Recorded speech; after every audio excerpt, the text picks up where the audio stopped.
William Sidney Porter, known by his pen name O. Henry, was an American short story writer. His stories are famous for their surprise endings. Some of his most famous works include The Gift of the Magi, The Ransom of Red Chief, and The Last Leaf. Today we are going to begin with the reading session of the chapter The Last Leaf. On a late spring evening, Joanna Gaines from San Francisco, Sebastopol, was looking for a place to sit with her tray of food in hand in a small cafe in the village of Greenwich, located in a small district just west of the Washington Square in New York City. This small and cozy residential community dated back to the 1820s. Today, in 1899, this place was replete with many colorful restaurants, theaters, and shops, dotted still with beautiful old brick houses here and there. Budding artists generally came and settled down here because of its quiet and peaceful atmosphere and apartments that were available on low rent. Joanna, or Johnsy, as her friends called, finally spotted a small table with two chairs with just one diner. She went up to the girl and asked her permission to join her. The two soon began to talk. Johnsy learned that her fellow diner's name was Susan Cross, or Sue, and was an artist just like her. She had come all the way to Greenwich from Maine, hoping to make a career in the creative field. Before they knew it, the two began chatting with each other, a chanced meeting that turned into a solid bond of friendship. Soon, the two decided to share an apartment to save rent in a 3-story brick building. Sue and Johnsy went about happily with their lives, which came to a sudden halt during the winter months. A sudden bout of pneumonia had gripped the entire village in its death trap. Johnsy, from sunny California, fell prey to this deadly disease.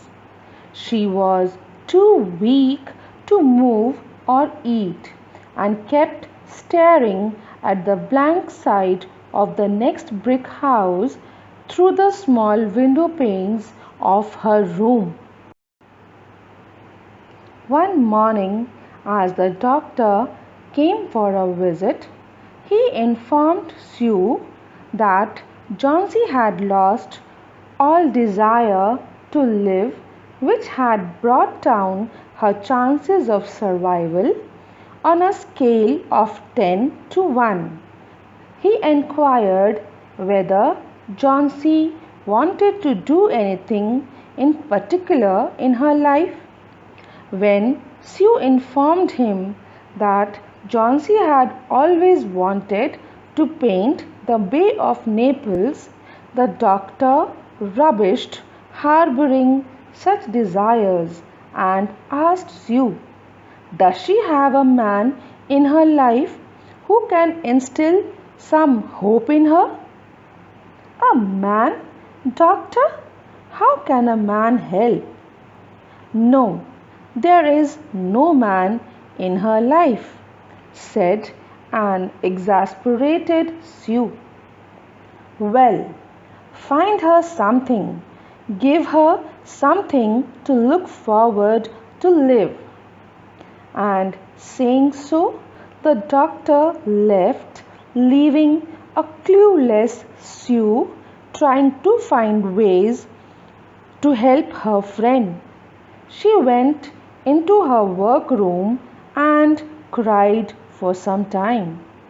A few minutes later, she gathered herself and went to Johnsey's room and found her counting 10, 9, 8, 7. "What are you counting, Johnsey?" asked Sue. "You see that grapevine on the brick wall? There were so many leaves just a few days ago. Now it is almost empty. There are only 7 leaves. Oh, there goes another one. Only 6 leaves left. I know that I too shall die when the last leaf falls," explained a tired Johnsey. "What nonsense, Johnsey! Please don't put such ideas in your head. Now close your eyes and get some rest. I will go downstairs and see if Mr. Burman would agree to model for an old hermit miner that I have been working on. I will be back in just a few minutes," said Sue. She stepped out of Johnsey's room and made her way to the first floor apartment where Mr. Burman lived. He too was a painter, but in the 40 years of his life as a painter, he had not earned any name for himself. He sometimes modeled for budding artists to make ends meet, but he himself was waiting to paint what would be his masterpiece. As Sue entered the room, she noticed an empty canvas that had been waiting for a single stroke for the last 25 years. "How's Johnsey, dear?" asked Mr. Burman. Sue recounted all that the doctor had told her and how Johnsey believed that she would die with the last leaf. "What? That is ridiculous. Why is she behaving like a fool?" exclaimed Mr. Burman. "She is very weak, Mr. Burman. Will you please come and model for my painting?" asked Sue. Yes, let's go, dear. But this is no place for a girl like Johnsey to lie sick. We should all go away from here one day, and I will paint my masterpiece," said a concerned but hopeful Mr. Burman. Sue took him up to Johnsey's room to find her sleeping. She very carefully pulled up the shades a little and showed Mr. Burman the grapevine. He looked at the grapevine, nodded his head disapprovingly, and sat down to model for Sue. The next morning, when Sue went to check up on Johnsey, she saw that she was awake. Johnsey asked her to pull up the shades. She wanted to see whether the last leaf had fallen or not. It had been a stormy night, and she was convinced that the leaf would have fallen by now. However, to her surprise, she found that it was still there. The morning after too, Johnsy found that the last leaf was still there. She lay looking it at for a long time, contemplating.